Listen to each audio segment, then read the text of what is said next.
This vlog is about our experience on the Costa Fascinosa cruise ship. We boarded it on January 4th, 2024 in Buenos Aires, Argentina, and we'll briefly cover what we loved, what we didn't love, and offer a little bit of additional information about traveling on a Costa ship. Hi, my name is Tori from the Kirk Tori Story. We sold our house in Canada so that we could travel the world by cruise ships. Our intention is that we can see the world and report to our followers about the great itineraries and different ships that are available to travel around the world. Wake up early in the morning and I'm waiting for the sun to rise. Stars fade away, our brand new day. Don't be lazy, don't be shy, hold my hand and kiss the night goodbye. Open your eyes, whoa, shine your light. Whoa, shine your light. Boarding the Costa Fascinosa cruise ship. So we arrived the morning of January 4th, 2024 from the Sapphire Princess cruise ship in Buenos Aires. We had just finished a 34-day cruise traveling from Los Angeles to see beautiful ports that included Costa Rica, Ecuador, Peru, Chile, and Antarctica. So while we were on the Sapphire Princess, we were alerted by a travel company that we had used, Vacations to Go, that we would be expected to have a visa to travel to Brazil. That notification said that as of January 10th, 2024, anyone traveling to Brazil needs a visa. However, the date as of now is now April 2024. You can follow the instructions of how to get your visa in the video link that I have included for you at the bottom of this video. So the cruise terminal in Buenos Aires recently had damage to the roof by a massive storm. So there was some chaos and confusion with a lot of people coming to board the Costa Fascinosa cruise ship. They were all coming to the wrong place. There was no problem at all disembarking from the Sapphire Princess, but we had to take a shuttle bus to the convention center, which was about 10 minutes away, so that we could check in our luggage. And then join a 4-hour line to take another shuttle back to where we started, where we disembarked, so that we could check in to the Costa Fascinosa.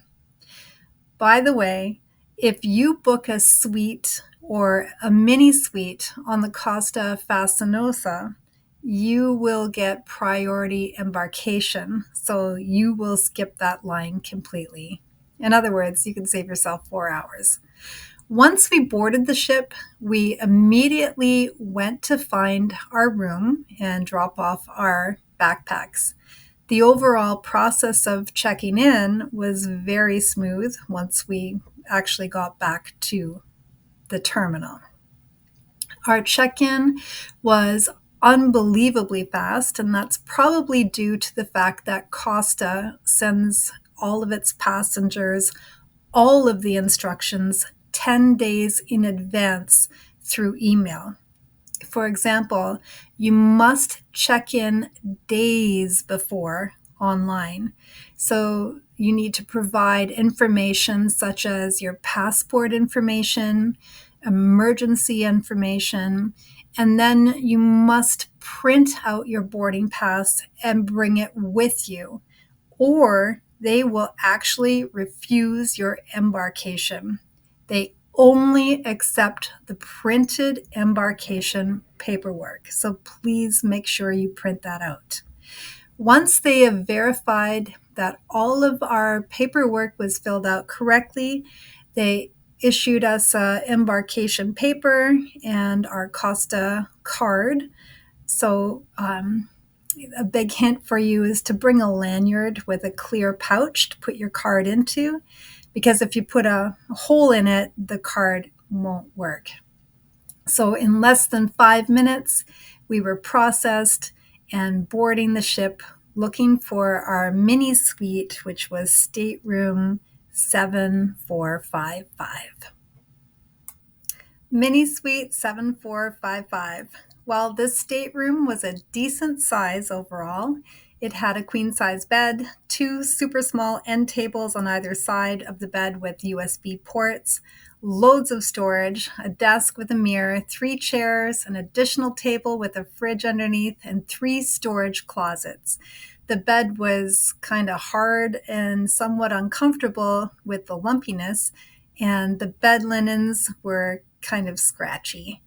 The cabins are very soundproofed, and if the balcony is the door, if it's completely shut, you won't be able to hear any outside noise at all.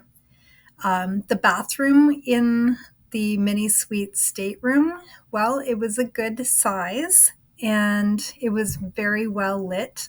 The shower curtain, however, was a little too short in length, and that caused a flood of water on the floor every single time that one of us had a shower.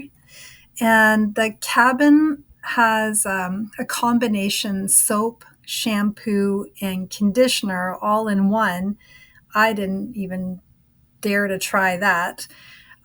But at least they offered something, unlike the Costa Smeralda that we were on back in November, where there was absolutely no shampoo or conditioner or soap.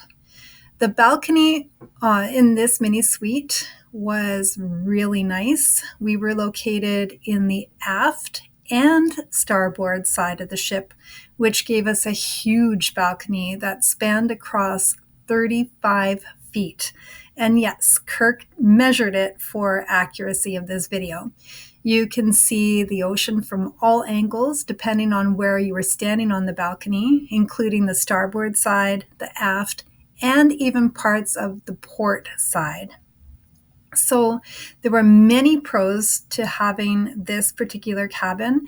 And one of the benefits of having such a large balcony is that we had so much extra space. We had a large covered area on the starboard side, and we had beautiful sunshine and no covering on the aft side. So it was kind of fun having a choice of what kind of view we wanted each time we sat out on the balcony. So we did spend time sipping coffee on our balcony, and we spent time closing our eyes and listening to the waves, and we even fell asleep for a few minutes under the hot sun. I know that's kind of dangerous being in Brazil and all, but it happened. There were two chairs and a small table, and we had lots of privacy. Basically, nobody could see down into our balcony at all, unless you're kind of stretching up and looking over and trying to get people's attention. So there were cons being with that balcony. For example, we could not get any internet once we crossed out into the balcony. So we had to prop the door open and sit inside of the doorway. And we had a really weak signal that sometimes didn't even work. We also didn't have any kind of chaise lounge, but that's actually just a suggestion of what they could do to add to the cabin. It's totally not necessary. So, some other observations of being on the Costa Fascinosa. Well, overall, there were really good moments, and then there were also some really frustrating moments on the Costa Fascinosa. But please keep in mind that these are only our opinions, and it's also our opinion of coming from primarily North American ships. So, number one, the Costa Fascinosa is a ship geared toward families of all ages. So the ship has a ton of activities, menus, and clubs geared toward every single age group. You will note that you would be in the club dancing, and there would be a baby next to you, and little kids and teenagers, everybody surrounding you, even at midnight. So it's a family-oriented ship, and it's a definite pro for families, but it's a con as well because there's a lot of screaming and crying and shrieking at all times of the day and every venue, including when you're sitting trying to have dinner. Number two, the entertainment is really incredible. This ship really shines with its talent. So the entertainers are in house. So you have an actual fantastic magician couple with amazing magic. You have professional singers, professional dancers, professional acrobatic acrobats, professional instrumentalists, professional DJs. So if you love entertainment, then I would suggest for you to try out Costa. It doesn't matter what language you speak, it's all the entertainment is universal on this ship. And we did have the experience being on Costa Smeralda too, and I would say the same thing. Entertainment's amazing. Number three, water. Did you know that the Costa brand does not include water with your meals unless you have some kind of drink plan? Well, we had the Water USA plan, which entitled us to a glass of water with our meals. So if you want more water or have your own bottle of water, it actually costs you extra. So, at least on this ship, there was a water fountain that we could refill our water bottle with so we could drink water throughout the day without breaking the bank. Number four, coffee was only available at breakfast and at coffee time for free. Otherwise, it was just not available unless you wanted to pay for specialty coffee like a latte or a cappuccino. So, number five, one big difference between a lot of the ships that we've been on and Costa Fascinosa is that they also have people embarking on the ship and disembarking the ship at every single port. So, the rotation of passengers is always different. And number six, the ship is pretty stable for being a mid-sized ship, and it holds 3,700 passengers and 1,068 crew. And for the most part, we didn't feel any motion at all on the ship. It is the same size ship as the Sapphire Princess that we just got off of, but this ship, Costa Fascinosa, it actually squeezes in an additional 1,000 passengers. Number seven, the Costa Fascinosa has a decent layout. There are many great venues and places to go on the ship. And even though they pack in way more people, there are still places that you can go around the ship. And that's because the layout just makes so much sense. Number eight, many of the staff, they speak multiple languages, and it doesn't matter if you're speaking with somebody in entertainment or the restaurant staff or the room stewards. Everybody who works on the ship speaks more than one language. But we did find that English was not very common in the shows. So, in other than hearing ladies and gentlemen or thank you for coming out, we would not hear any other English or understand anything else. And now about the entertainment on the Costa Fascinosa. So, probably the most amazing part of this entire ship experience was the entertainment. There's just so much to do, and the level of professionalism in all of the shows was incredible.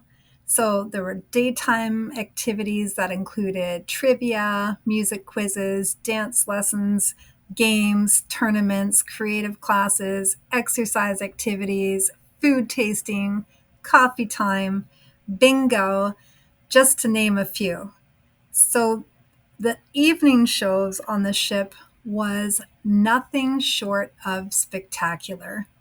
The dancing troupe had a special theme-based show every single night, and in the theater, the acrobats had a handful of different shows each night as well. On top of this, there were other specialty performers They had amazing shows. I'm talking about like the magicians. It's just the entertainment. It was just unbelievable. I can't even put it into words. There were also shows that just featured passengers, such as The Voice of the Sea. And we actually met one of the contestants at lunch just the other day, and she did a really great job. And it was fun because we got to vote for her as well. So the music, the sets, the shows, costume changes, and the energy in every single performance was unlike anything we've ever experienced. And as a former head of performing arts in Toronto, Canada, in a high school, I can undeniably say that every show was absolutely incredible and top notch. Every day there was a different theme on the ship. Therefore, there was always a posted suggestion of what to wear so that you could really immerse yourself into the experience of being on the ship. And some of the themes included carnival, elegant, white night. You get the idea. So at night, the club would open, and the theme would also correspond with the kind of music and the kind of vibe that you would get throughout the ship. So we did experience the silent party.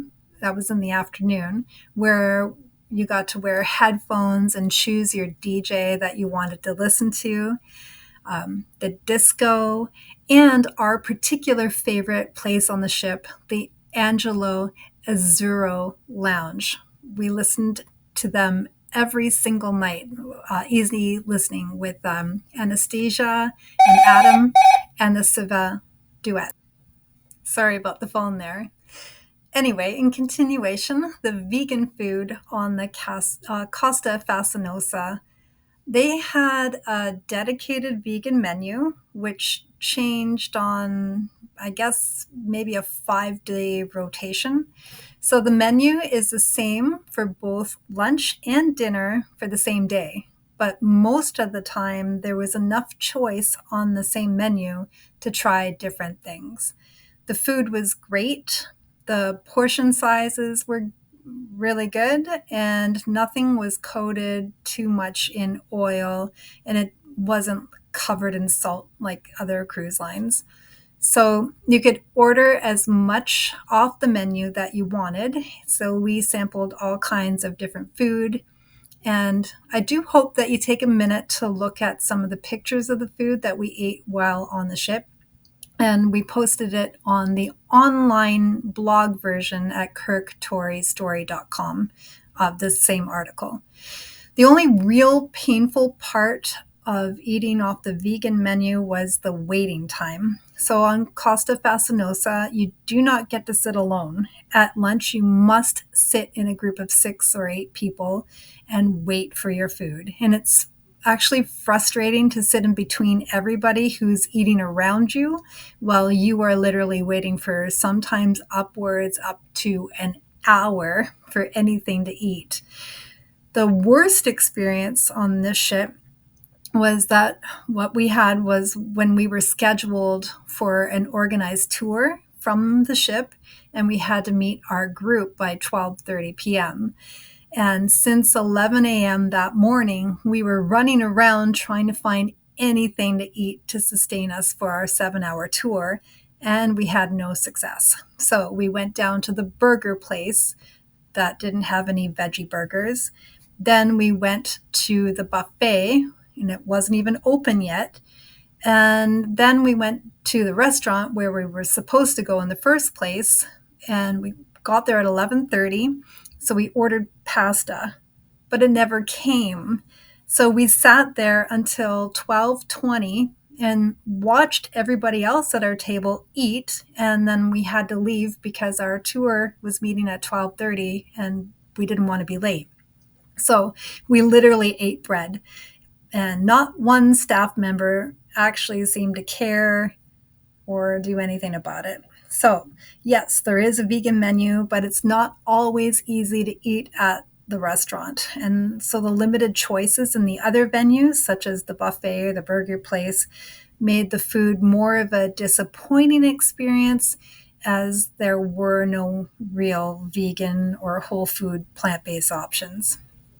Now, for my tips regarding your potential cruise on the Costa Fascinosa. So, number one, the Costa Club card. This is a free club card that you just sign up for. And once you're a Costa Club member, you will save money on different things, such as getting a discount on wine bottle purchases or saving 25% off an excursion. And in addition to this, it would also give you 10% off of your next cruise booking with them. So, as Costa Club members, we were invited to a special party where you would see who the main officers are and see the most traveled guest and see a special show of acrobats and a singer. But sadly, none of it was in English, so we didn't understand most of what was going on. And secondly, there was nothing special about the show.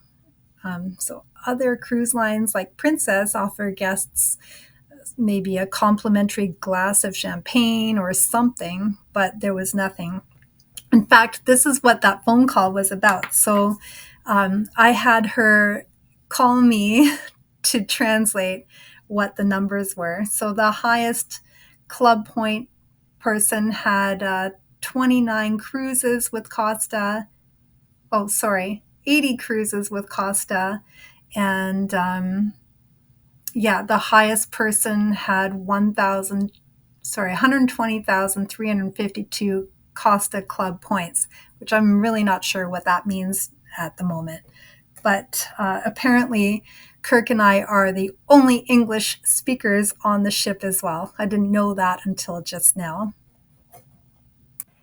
And number two, Costa falls under the umbrella of Carnival Corporation. So if you book a ship on a Costa cruise, you get your shareholders perk. Number three, we purchased the internet package on the Costa Fascinosa and found it to be pretty reliable and quite fast. And the only thing is, we could only use one device at a time. So we were constantly shifting it from the cell phone to the laptop, but that was totally fine. And because we purchased the internet in advance, we apparently saved a lot of money. So the cost was 112 US dollars for 8 days with an additional $3 activation fee. So that worked out to $14.36 US per day. And because we had so many sea days, it didn't make sense for us to buy the internet on our Canadian plan. So I guess we did save money. In summary, so we had really a nice time on the Costa Fascinosa. And for the most part, it was pretty comfortable and fun, with a few personal frustrations, such as getting specific food, which I told you all about. There is a dedicated international hostess on the ship, and she would help you out if you miss out on what's going on due to lack of translations in English. And also, you could expect that your Ogie aboard would show you all of the daily events in English as well. And here's a little picture, all the things that happen in it. But overall, we would definitely travel on a Costa cruise again, but maybe we will take a language lesson in Italian or Spanish first. Thank you so much for watching.